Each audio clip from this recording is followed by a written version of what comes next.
मध्य प्रदेश के ऐसे विद्यार्थी जिनके माता और पिता दोनों का निधन हो चुका है, उन्हें माध्यमिक शिक्षा मंडल की परीक्षाओं में शामिल होने के लिए अब परीक्षा शुल्क और नामांकन शुल्क नहीं देना होगा। मंडल द्वारा जारी आदेश के अनुसार ऐसे विद्यार्थी जो माता पिता की मृत्यु के बाद किसी रिश्तेदार के आश्रय में रहकर पढ़ाई कर रहे हैं अथवा शासकीय अनाथालयों में रहकर शिक्षा प्राप्त कर रहे हैं, उन्हें मंडल द्वारा आयोजित परीक्षाओं में शामिल होने के लिए शुल्क से पूरी तरह छूट दी जाएगी। ये सुविधा शैक्षणिक सत्र 2026-27 की परीक्षाओं से लागू की गई है।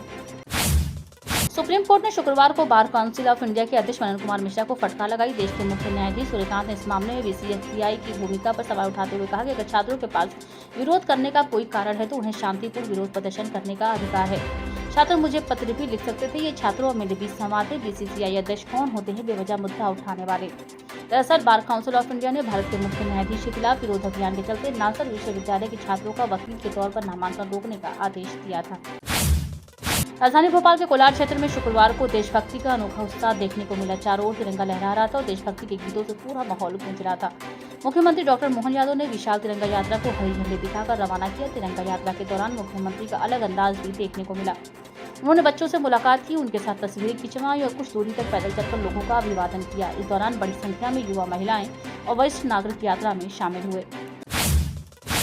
मुख्यमंत्री मोहन यादव ने आज विभाजन विभीषिका दिवस के अवसर पर भोपाल स्थित शौर्य स्मारक में भारत माता की प्रतिमा पर पुष्प अर्पित कर उन्हें नमन किया। इस दौरान उन्होंने यहां बनाई गई डिजिटल लाइब्रेरी का शुभारंभ भी किया। मुख्यमंत्री ने स्वतंत्रता संग्राम और देश के गौरवशाली इतिहास से जुड़ी डिजिटल सामग्री का अवलोकन किया और उसकी जानकारी प्राप्त की।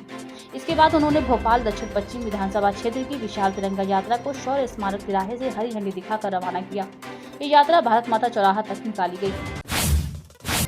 केंद्रीय स्वास्थ्य और परिवार कल्याण मंत्री जेपी नड्डा को एम्स नई दिल्ली में भर्ती कराया गया है। उन्हें 13 अगस्त की शाम को बेचैनी महसूस हुई। डॉक्टर जांच में उनके हृदय की नसों का एंजियोग्राफी टेस्ट भी शामिल था। अभी उनकी हालत स्थिर बताई जा रही है।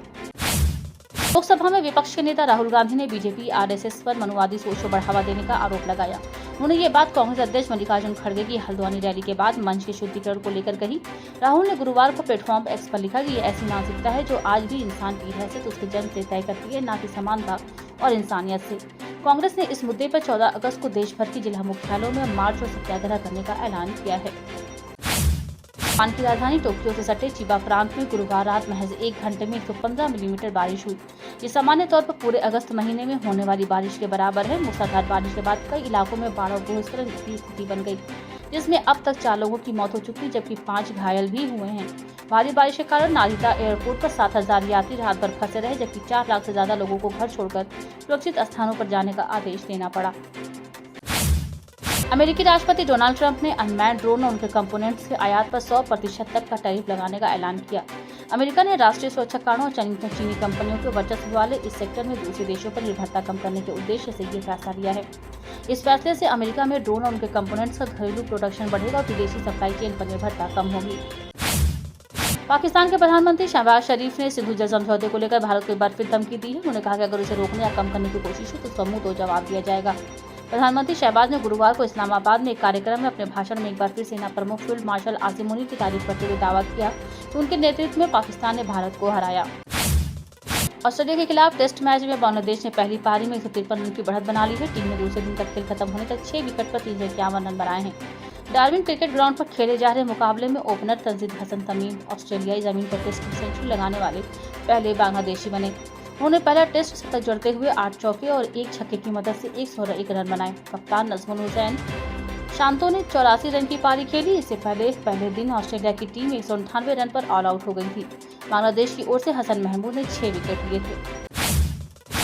भारत और श्रीलंका के बीच 2 मैचों की टेस्ट सीरीज की शुरुआत 15 अगस्त से होने जा रही है। पहला टेस्ट सीरीज से गॉल में खेला जाएगा, जबकि दूसरे टेस्ट की शुरुआत 23 अगस्त से होगी और ये मैच कोलंबो में खेला जाएगा। गॉल टेस्ट की शुरुआत भारतीय समय अनुसार सुबह 10 बजे होगी। पहले टेस्ट में भारतीय बल्लेबाजों की कड़ी परीक्षा होगी, क्योंकि गॉल का मैदान स्पिन के लिए जाना जाता है और हाल फिलहाल में भारतीय बल्लेबाजों को क्रिकेट के सबसे लंबे प्रारूप में स्पिन खेलने में काफी दिक्कतों का सामना करना पड़ा है।